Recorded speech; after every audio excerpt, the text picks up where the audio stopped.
سلام جبت لكم بسبوسة تاع زمان. أول حاجة نبداو بالشربات في كاسرونة نديرو كاس سكر مع 2 كيسان ما طرونج تاع القرص نخلوهم فوق النار حتى يغلو نحسبو لها 5 دقائق ونطفي. بالنسبة للبسبوسة تمشي هي كل الكمية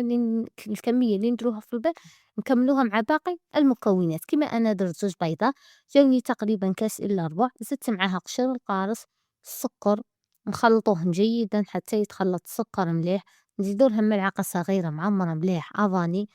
ونخلطو نضيفو لهم الحليب ونبقاو نخلطو ثم الزيت ونخلطو